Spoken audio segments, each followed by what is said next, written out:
काल फलटणमध्ये माननीय मुख्यमंत्री देवेंद्र फडणवीस गेले आणि त्यावेळेला ते तिथे त्यांनी रणजित सिंह नाईक निंबाळकर यांना क्लीन चिट दिली। आम्हाला कळलं नाही की ही क्लीन चिट त्यांनी नेमकी कोणत्या आधारावर दिलेली आहे आणि त्यात त्यांनी असं म्हटलं की रणजित सिंह नाईक निंबाळकर जर दोषी असते तर मी त्यांना नक्कीच सोडलं नसतं। त्यांनी असं कित्येक लोकांना सोडलेलं आहे आणि त्याचे एपिसोड मी आजपासून सुरू करते। 2 दिवसांनी मी अजून एक महत्त्वाचा की देवेंद्रजींच्या ताफ्यात असणारा, देवेंद्रजींच्या छत्रछायेखाली असणारा केवढा मोठा गुंड देवेंद्रजी, ज्याच्यावरती किमान 100-150 केसेस आहेत, असा माणूस देवेंद्रजींच्या सोबत कसा फिरतो हेही मी 2 दिवसांनी पूर्ण पुराव्यांसकट सांगेल।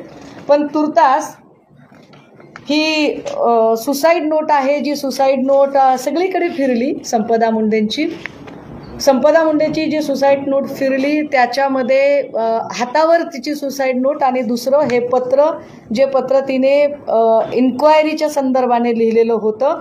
या पत्राचा जर हँडरायटिंग बघितलं तर संपदाची बहीण असं सांगते की हे हँडरायटिंग आणि तिच्या हातावर लिहिलेलं हँडरायटिंग याच्यात फरक आहे आणि ते हस्ताक्षर हे अजिबात संपदा मुंडेचं हस्ताक्षर नाही।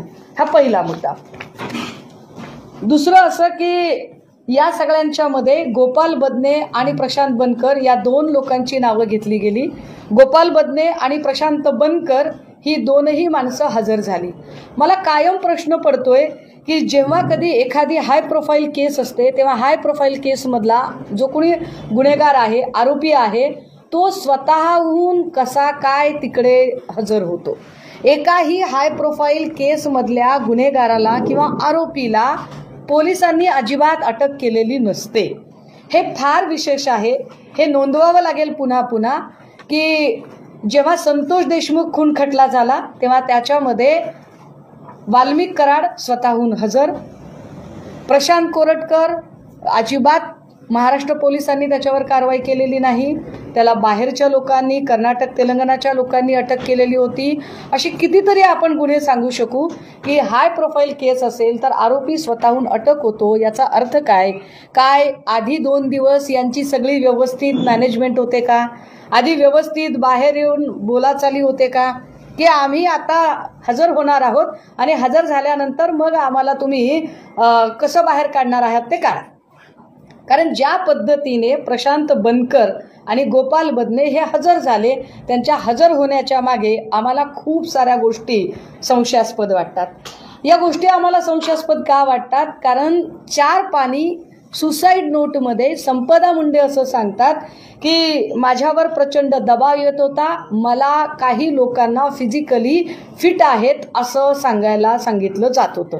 हे फिजिकली फिट असणं काय प्रकरण आहे तर बीड जिल्हा हा ऊसतोड कामगारांचा जिल्हा आहे। मला प्रचंड वाईट वाटतंय की ऊसतोड कामगारांच्या जीवावर राजकारण करणारे नेते सुद्धा याच्यावर काहीही बोलत नाहीत।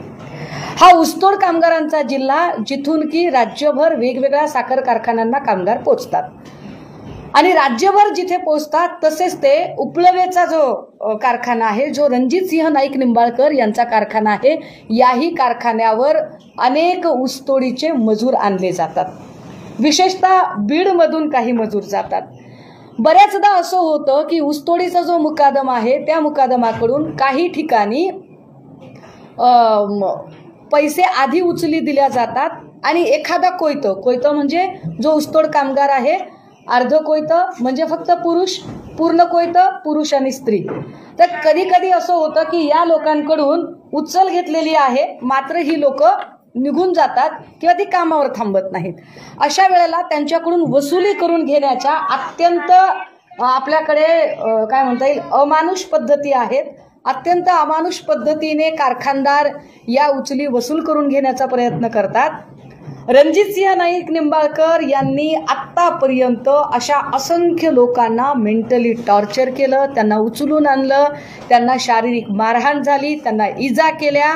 मी पुन्हा हे नमूद करते की ऊसतोड कामगारांच्या जिल्ह्यामध्ये ज्यांनी ऊसतोड कामगारांच्या जीवावर आजवर आपलं राजकारण केलं, भाषणांमधून कोयते घासून ठेवा वगैरे भाषा केल्या, पण त्याच कोयतेकरी लोकांच्या सुरक्षेच्या बद्दल मात्र ते चकार शब्दाने बोलायला तयार नाहीत, कारण त्यांना त्यांच्या राजकीय पोळ्या भाजायच्या आहेत. ज्या रणजितसिंह नाईक निंबाळकरांनी हे कामगार उचलून आणायचे, त्यांना मारहाण करायची आणि त्यांच्यावर पोलीस कंप्लेंट दाखल करायची. मोडस ऑपरेंडसी काय आहे? त्याला उचलून आणायचा, त्याला बेदम मारहाण करायची, तो अगदी म्हणजे गलित गात्र झाला पाहिजे, तो मरायला टेकला पाहिजे आणि मग त्याला पोलीस स्टेशनमधून, म्हणजे पोलीस स्टेशनमध्ये तर गुन्हा नोंद होणारच आहे त्याच्यावर, पण त्याला दवाखान्यात न्यायचा, सरकारी दवाखान्यामध्ये न्यायचं आणि सरकारी दवाखान्यात जेव्हा डॉक्टर सांगतायत की अरे हा फिजिकली अनफिट आहे, तुम्ही याला अटक नाही करू शकत, त्यावेळेला त्याला फिजिकली फिट आहे हे सांगण्यासाठी त्याच्यावर जोर जबरदस्ती करायची. हे फिजिकली फिट ठरवणं किंवा अनफिट ठरवणं कोणाच्या हातात आहे? तर अर्थात तिथले वैद्यकीय अधिकारी. वैद्यकीय अधिकारी कोण आहे? संपदा मुंडे आहे. संपदा मुंडे जेव्हा सांगते की he is not physically fit, त्यावेळेला रणजितसिंह नाईक निंबाळकर आणि त्यांची लोक सांगतात की तुम्ही बीडचे आहात म्हणून तुम्ही वाचवताय का? म्हणजे बीड हा काही स्टिग्मटाइज जिल्हा आहे का? बीडमध्ये माणसं राहत नाहीत का? बीड मधल्या माणसांना काळीज नाहीये का? आणि जर बीड मधला माणसांना काळीज नसेल आणि बीड स्टिग्मटाइज असेल, बीडला जर तुम्ही डाग लावणार असाल आणि बीडचं पोलीस स्टेशन राजकीय लोक हाताळत आहेत तसं सांगत असाल, तर फलटण मधलं पोलीस स्टेशन कोण हाताळतो? फलटण मधल्या पोलीस स्टेशनला सतत गैरवापर करून कोण चुकीचे गुन्हे टाकतं? माझ्याकडे काही FIR आहेत. रणजितसिंह नाईक निंबाळकर जेव्हापासून भाजपमध्ये गेले, किती त्यांनी पोलीस कंप्लेंट केल्या? आपल्याला आश्चर्य वाटेल, 2022 पासून किती पोलीस कंप्लेंट कराव्यात पोलिसांना हाताशी धरून? रणजितसिंह नाईक निंबाळकर यांनी पोलिसांना हाताशी धरून किती पोलीस कंप्लेंट कराव्यात?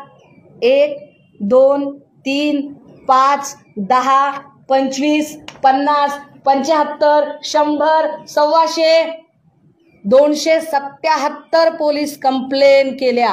होय दादा, शॉकिंग आहे ना? 277 पोलीस कंप्लेंट रणजितसिंह नाईक निंबाळकर यांनी पोलिसांना हाताशी धरून केल्या आणि ज्याच्यामध्ये पोलिसांनी काय पद्धतीने लोकांना त्रास दिला, माझ्याकडे त्या प्रत्येकाची यादी आहे. माझ्याकडे याच्यातला ताई हे जरा कागदपत्र सॉर्ट करा.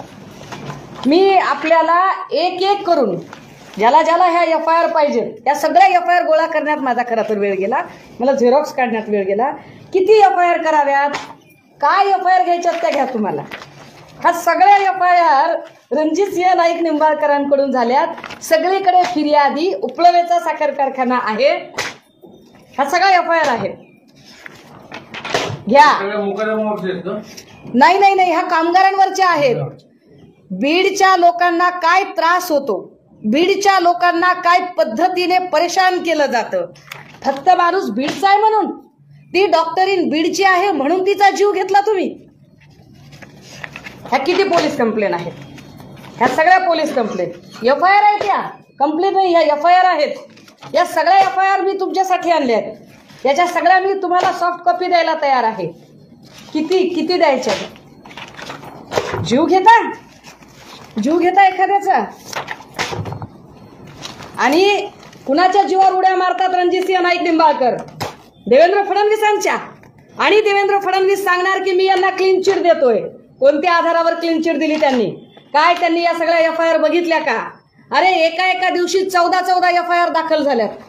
कोण पोलीस अधिकारी आहे ते? तो महाडिक कोण आहे? तो राहुल धस कोण आहे? बदने कोण आहे? जायपात्रे कोण आहे? हे सगळे पोलीस अधिकारी. तुम्ही म्हणता ना की बीड मधले पोलीस अधिकारी एकाच ठिकाणी ठेवले जातात. फलटण मध्ये काय चाललंय? मला बीडशी काही घेणं देणं नाही, मला बीडच्या राज्यकर्त्यांशी पण काही घेणं देणं नाही.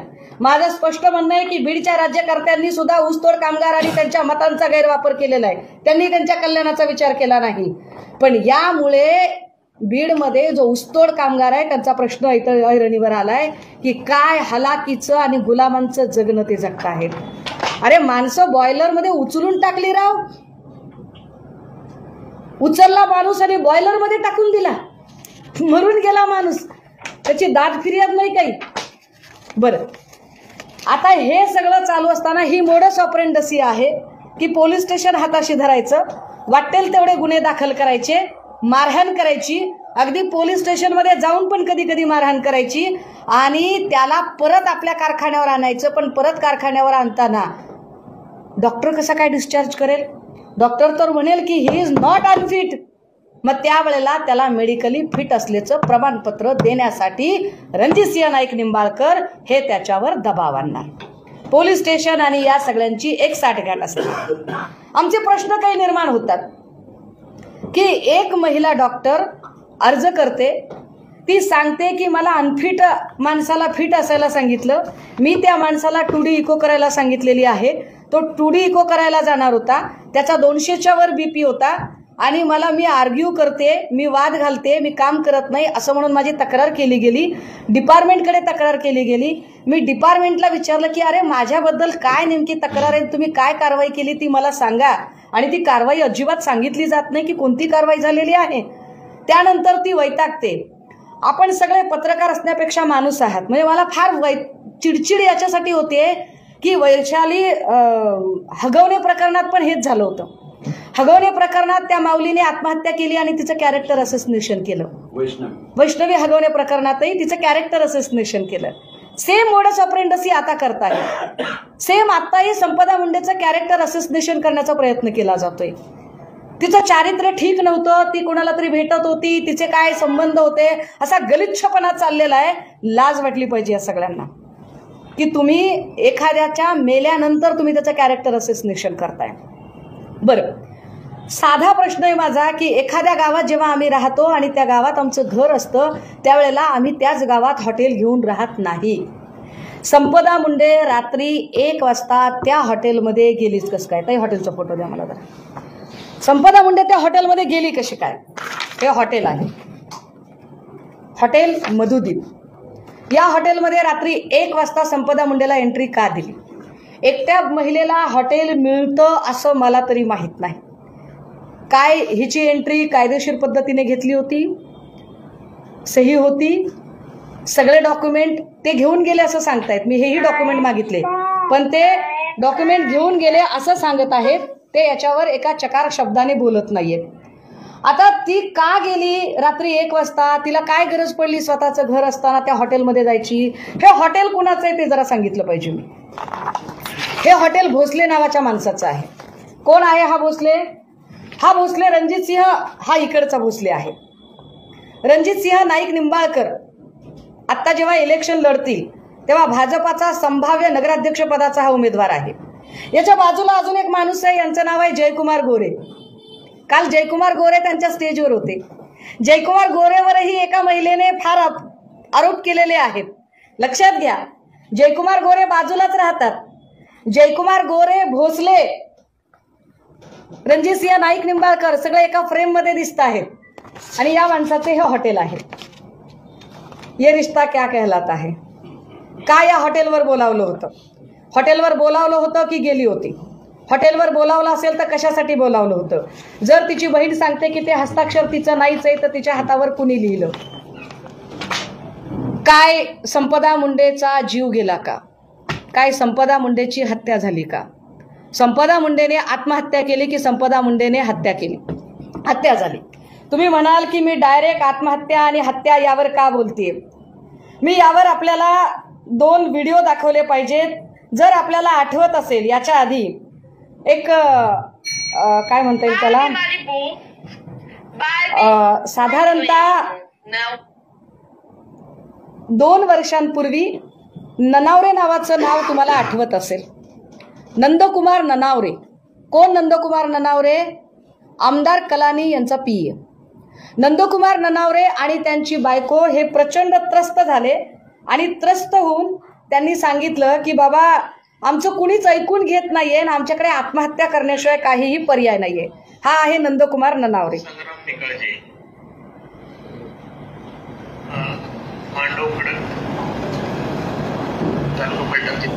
मी पूर्ण ऐकायचे असेल मी पूर्ण पण ऐकवते. माझ्या घरात येऊ तिच्या मोबाईलमध्ये याच्यात त्यांनी रणजितसिंह नाईक निंबाळकरांचं नाव घेतलेलं आहे आणि जीव दिला, आत्महत्या केली. जे वकील आहे त्याचे CCTV आमच्याकडे उपलब्ध आहेत आणि सेव्ह करून ठेवले. माझ्या घरात येऊन ते त्यांच्या मोबाईलमध्ये काहीतरी करत होते आणि न बोलवता आले आणि जाता जाईल. त्यामुळे माझ्या घरात हा व्हिडिओ सगळीकडून काढून टाकलेला आहे, हे फार विशेष आहे. त्यांनी काहीतरी हा व्हिडिओ युट्यूबवर शिल्लक ठेवला नाही. देशमुखांचे वडील. त्यामुळे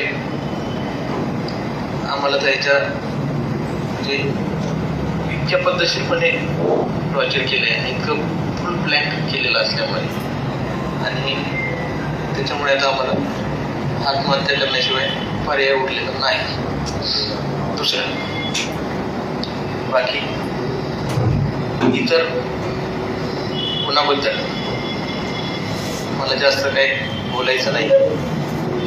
बाकी चौकशी व्हावी, परंतु मूळ जो आहे तो संग्राम निघायचा त्याला मदत करणार नाही.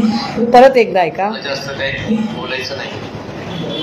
बाकी चौकशी व्हावी, परंतु मूळ जो आहे संग्राम संग्राम निकाळजे आणि रणजित सिंह नाईक निंबाळकर. आता या माणसाला, हा माणूस मरून गेला, दोघा नवरा बायकोनी आत्महत्या केली, पण दोघांनी आत्महत्या केल्यानंतरही यांना बिचाऱ्यांना काही न्याय मिळालाच नाही. मग याचा भाऊ धनंजय ननावरे पुढे आला. हाही व्हिडिओ आपण सोशल मीडियात बघितला असेल की धनंजय ननावरे पुढे येतो आणि तो सांगतो की माझं म्हणणं ऐकून घेतलं जात नाही. जोपर्यंत माझं म्हणणं ऐकून घेतलं जाणार नाही तोपर्यंत मी माझा रोज एक एक अवयव कट करेल आणि देवेंद्र फडणवीसांना भेट देईल. आणि तो स्वतःचा एक बोट कापतो, व्हिडिओ बनवतो आणि तो म्हणतो की हे बोट घ्या माझं फडणवीस साहेब. काल फडणवीसांनी क्लीन चिट दिली ना, फडणवीसांनी ज्यांना क्लीन चिट दिली तो माणूस चक्क नंदकुमार ननावरे आणि नंदकुमार ननावरेची बायको मरताना ज्या रणजित सिंह नाईक निंबाळकरांचं नाव घेतलं, काल त्याला ते क्लीन चिट देत होते. त्याचा भाऊ याने सोशल मीडियाच्या समोर येऊन, तोही व्हिडिओ आहे माझ्याकडे, तोही पाठवते मी आपल्याला, की तो आपलं बोट तोडून घेतो, एक एक अवयव तोडतो. त्याचे व्हिडिओ सोशल मीडियात व्हायरल होतात आणि नंतर चौकशी लागते, पण चौकशीत फक्त बालाजी किनीकरचं नाव घेतलं जातं. रणजित सिंह निंबाळकर मात्र वाचतात. बालाजी किनीकर शिंदेचे आमदार आहेत. काय म्हणजे आपल्या सत्तेचा गैरवापर करणारे. यांची मोडस ऑपरेंडसी आहे की पोलीस स्टेशनला हाताशी धरायचं. जो कोणी आपल्या डोक्याच्या वर जातो किंवा जो कोणी आपलं ऐकत नाही त्यांना आपण पाहिजे त्या पद्धतीने त्यांना दाबत राहायचं. हा एक फोटो आहे माझ्याकडे. ही जी मुलगी आहे फोटोतली, हिची बहीण एक आहे. जुळ्या बहिणींनी आत्महत्येचा प्रयत्न केला. म्हणजे एकटी संपदा मुंडे नाहीये आत्महत्या करणारी, लक्षात घ्या. एकट्या संपदा मुंडेचा जीव गेला नाही. म्हणजे लोकांना वाटते की अरे बीड बीड बीड, पण बीडकडे तुम्ही अशा नजरेने बघितल्यामुळे बीडमधल्या कामगारांचा पण जीव गेला. हे पण बघा, बीडच्या कामगारांचे, बीडच्या कुटुंबकांचे अक्षरशः संसार उद्ध्वस्त व्हायची वेळ आली. ही मुलगी कोण आहे? दिगंबर आगवणे हे नाव सगळ्या अख्ख्या मतदारसंघात माहिती आहे. फलटण मतदारसंघामध्ये ही जी मुलगी आहे, ही मुलगी आणि हिची बहीण दोघींनी आत्महत्येचा प्रयत्न केला. वेळेत उपचार मिळाल्यामुळे या दोघींचा जीव वाचला.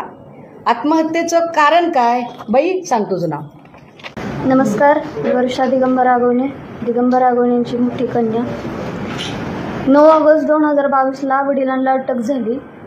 त्यानंतर 9 नोव्हेंबरला घराची जप्ती झाली होती. आम्ही 8 नोव्हेंबरला औषध पिलो. त्रास असा झाला की जगदीश कदम हे गावातले म्हणजे रणजितसिंह नाईक निंबाळकर साहेब यांचे कार्यकर्ते आहेत. ते गावातच राहतात आणि त्यांनी आम्हाला घरी येऊन धमकी दिली की आम्ही तुमच्या वडिलांचा कार्यक्रम लावलेलाच आहे, आता तुमचाही कार्यक्रम लावतो. कारण घरी कधी उंबऱ्याच्या आत किंवा गेटच्या आतमध्ये जी लोक वावरतही नव्हती, आज ती लोक घरापर्यंत म्हणजे अक्षरशः किचनपर्यंत ती लोक वावरत होती आणि आम्हाला खूप भीती वाटत होती. आणि त्या भीतीच्या ह्याच्यामध्ये आम्ही रणजितसिंह नाईक निंबाळकर साहेब ह्याच्या पत्नी जिजामाता साहेब नाईक निंबाळकर यांना फोनही केला होता आणि त्यांना आम्ही सांगितलं की वहिनी साहेब आम्हाला खूप भीती वाटते आहे आणि आम्ही अनसेफ फील करतोय. तुम्ही प्लीज याच्यात दखल घ्या, तुम्ही साहेबांना सांगा की हे सगळं कुठंतरी थांबवा. तर त्यांनी मला हे उत्तर दिलं की मला यातलं काहीच माहिती नाही, मी काहीच करू शकत नाही. आणि त्यांनी फोन ठेवून दिला. मग आम्ही खूप घाबरलो, कारण जी मनस्थिती आता संपदा मुंडेताईची झाली, त्यांना खूप हॅरेस केलं, त्या खूप घाबरल्या होत्या. तशीच मनस्थिती आमची झाली होती. आम्हाला सपोर्टिव्हला कोण नव्हतं, कारण 9 ऑगस्ट 2022ला वडिलांना अटक झाल्यानंतर अवघ्या 2 दिवसात आमच्या मम्मीवरही ही झाली होती, केस झाली. त्यामुळे तीही फरार होती. आम्हाला सपोर्टिव्ह असं कोणीच नव्हतं. आणि आम्ही घरी दोघीच बहिणी. त्यामुळे आम्हाला अशी भीती वाटायला लागली की आता आमच्यावरही सगळा गेम होऊ शकतो, म्हणजे आमच्यावरही कोणीतरी हात टाकेल, अशी आम्हाला भीती वाटत होती. म्हणून काहीतरी वाईट होण्यापेक्षा स्वतःचा जीव संपवलेला बरा, असं आम्ही असा विचार करून आम्ही दोघींनी औषध पिलं. आणि जप्ती ही माझ्याकडे पुरावे आहेत.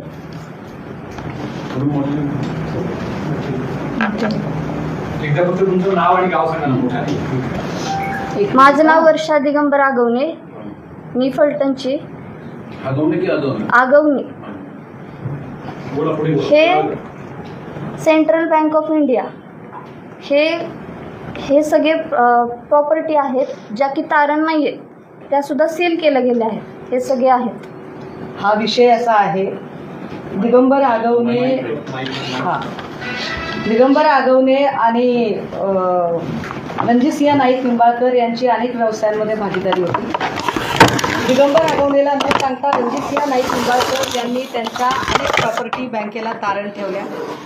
आणि या सगळ्यांच्या संबंधाने ज्या माणसाला माहीत नाही आहे त्या माणसावरती केसेस दाखल झाल्या. किती केसेस दाखल झाल्या? एका माणसावर किती केस दाखल व्हाव्या? पोलीस स्टेशनचा गैरवापर काय असतो? रणजितसिंह नाईक निंबाळकर यांना कोण खाणार आहे? मला प्रश्न हा पडला आहे.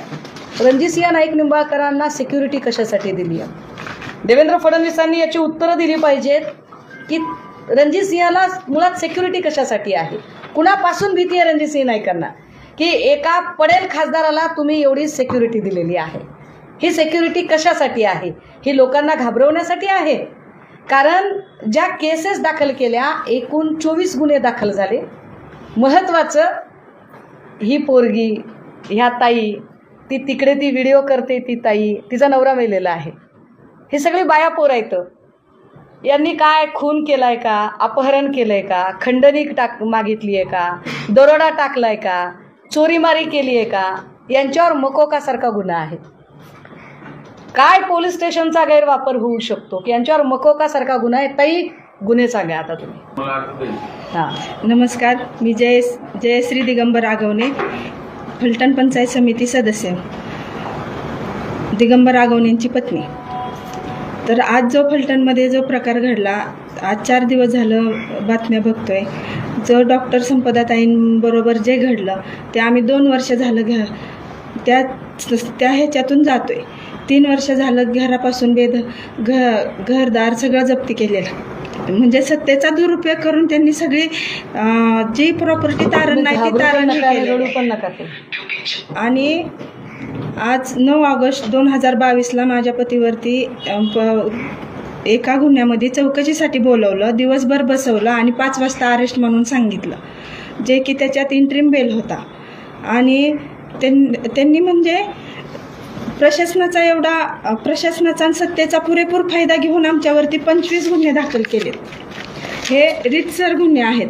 प्रत्येक केसमध्ये बेल होणार, MCR झाला की बेल घेणार की लगे दुसरा गुन्हा दाखल, लगे तिसरा गुन्हा दाखल, असे करून आमच्यावरती 25 गुन्हे दाखल केले. त्याच्यातले 12 FRI माझ्यावरती आहेत. मोकोका, खंडणी, MPID, ED. आणि ते असे आम्ही 2 वर्षाखाली इथं पत्रकार परिषद घेतली होती. त्यावेळेस 3 वर्ष झालं आमची दखल कोणीही घेतली नाही. का पत्रकार परिषद घेतली, सगळे व्हिडिओ ह्याच्यावरून डिलीट केले, यूट्यूबवरून डिलीट केले, पत्रकारांच्या चॅनलवरून डिलीट केले. कोणालाही पत्रकार दबावाखाली कोणालाही आमची बातमी लावून दिली नाही. नंतर आम्ही आमचा यूट्यूब चॅनल खोलला आणि आम्ही आमचे व्हिडिओ बनवले, जे की माझ्याकडे प्रत्येक FRIचा पुरावा आहे. प्रत्येक FRIचा पुरावा आहे आणि प्रत्येक FRIचा कागद आहे माझ्याकडे. त्यांनी EDला हे लेटर दिलेलं आहे 9 ऑगस्ट 2022ला अरेस्ट झाली आणि लेटर दिले 29/7/2022ला. बँकेला लेटर दिले की ईडीनं तक्रार दाखल केलेली आहे, तुम्ही पण त्याची चौकशी करून तक्रार दाखल करा. आणि ते सांगतात की माझा ह्याच्याशी काही संबंध नाही. ते मोक्याची सुरुवात ह्याच्यापासून झाली. आता प्रश्न असा निर्माण होतो की भाजपा जी सांगते की आमचा ईडीशी काही संबंध नाही, ईडी सीबीआयच्या यंत्रणा कशा वापरल्या जातात एखाद्या माणसाची माती करण्यासाठी त्याचा भक्कम पुरावा आहे.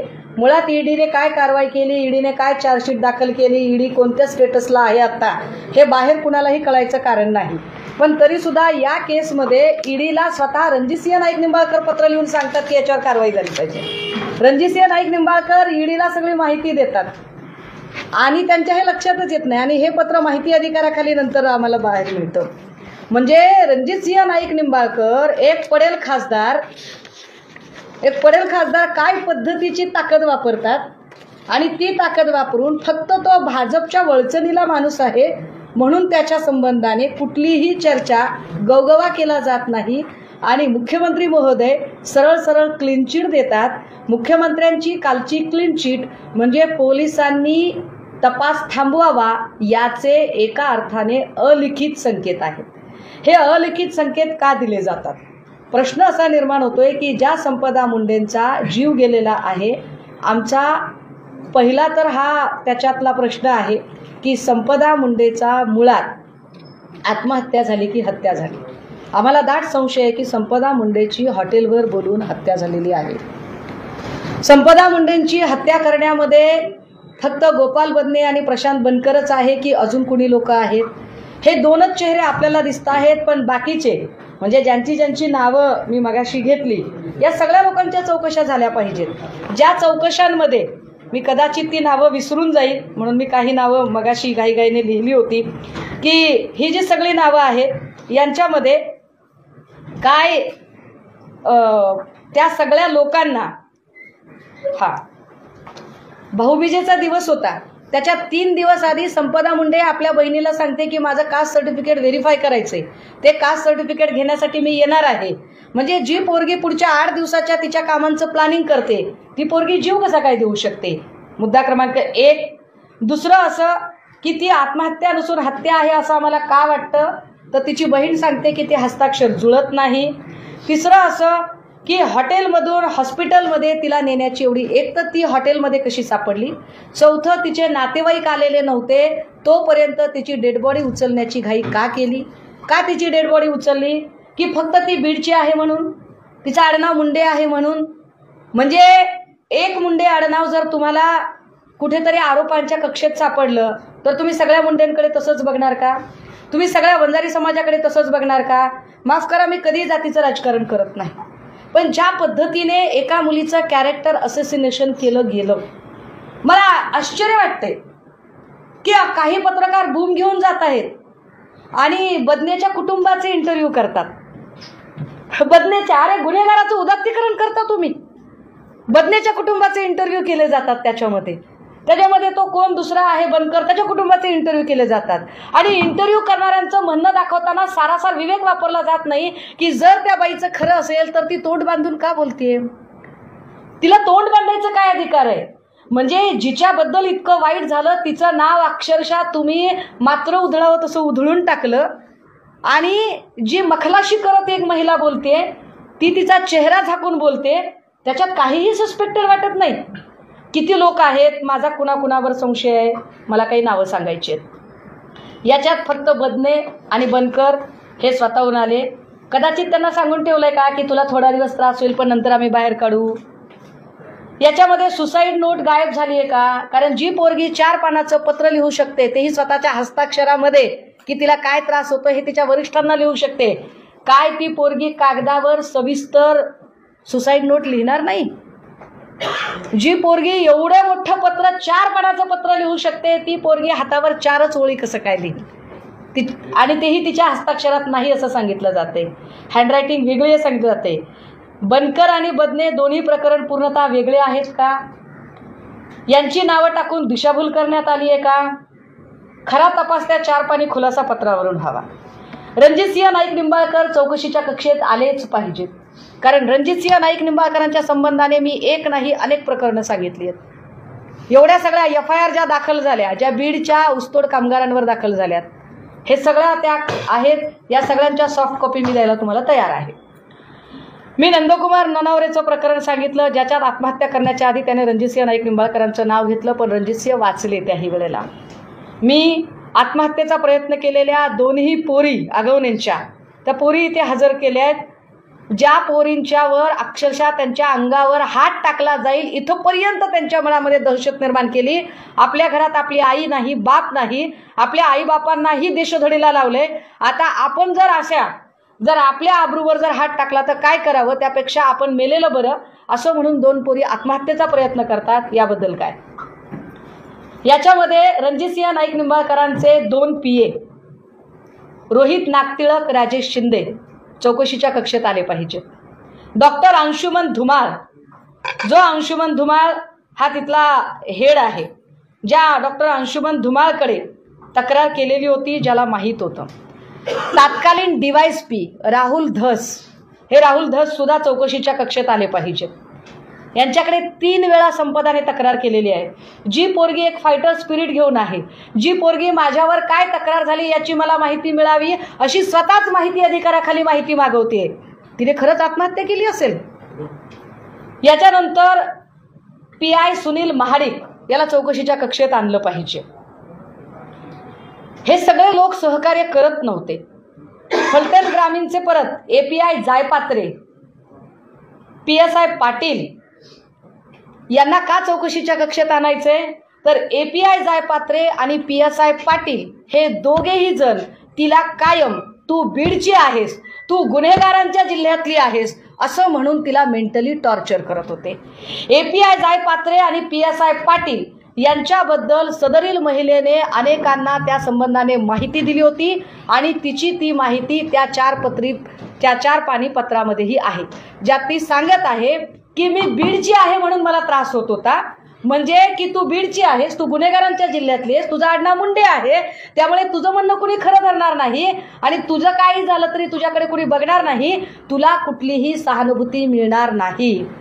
दादा हो, हे गंभीर आहे.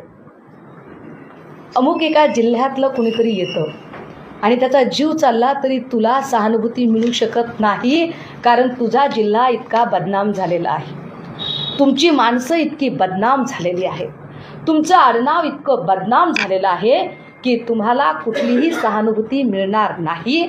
अशा पद्धतीने जर मांडणी केली तर आपल्याला कुठूनही न्याय मिळणार नाही. अगतिक झालेली पोरगी काय करेल? तिने आत्महत्या केली तरी हे सगळे लोक जबाबदार आहेत, पण मला ठाम विश्वास आहे की याच्यात काहीतरी गौडबंगाल आहे, याच्यात काहीतरी वेगळं शिजलेलं आहे. सबब देवेंद्र फडणवीसांनी क्लीन चिट देण्याची घोषणा करू नये, ती घाई करू नये. त्यांनी का घाई करावी? म्हणजे देवेंद्रजींना ज्यांना वाचवायचं असतं त्यांच्याबद्दल आणि ज्यांना बुडवायचं असतं त्यांच्याबद्दलही ते घाई करतात. मी आठवण करून दिली पाहिजे. किरीट सोमय्याबद्दल त्यांनी घाईघाईने येऊन सांगितलं की व्हिडिओ खरे आहेत. पोलिसांनी विचारलं नव्हतं की व्हिडिओ खरे आहेत का खोटे आहेत, पत्रकारांनी विचारलं नव्हतं की किरीटचे व्हिडिओ खरे आहेत का खोटे आहेत, पण किरीट सोमय्याला खड्ड्यातच घालायचा होता म्हटल्यावर घाईघाईने फडणवीस पुढे आले आणि सांगितलं की व्हिडिओ खरे आहेत. आत्ता का घाईघाईने सांगताहेत ते, का घाईघाईने क्लीन चिट देत आहेत? आमची विनंती आहे आपल्या सगळ्यांच्या माध्यमातून, माननीय उच्च न्यायालयाने समिती गठीत करावी. आमचा SITवर सुद्धा विश्वास नाही आहे. माननीय उच्च न्यायालयाने समिती गठीत करावी आणि या खून प्रकरणाचा, आम्हाला वाटतंय की याच्यात खून झालाय, आम्हाला वाटतंय की बीडच्या एका पोरीची इन्स्टिट्यूशनल हत्या झाली आहे, ही संस्थात्मक हत्या आहे. होय, मी फार मोठा शब्द वापरत आहे. हे जर असंच राहिलं तर एका अर्थाने स्टेट स्पॉन्सर्ड टेररिझम सारखी परिस्थिती निर्माण होईल.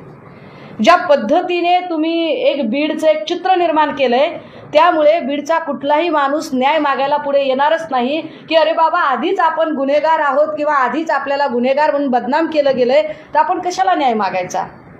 संपदा मुंडे ही त्याच वाटेवरची प्रवासी आहे ज्या वाटेवर नंदकुमार ननावरेचे प्रवासी होते.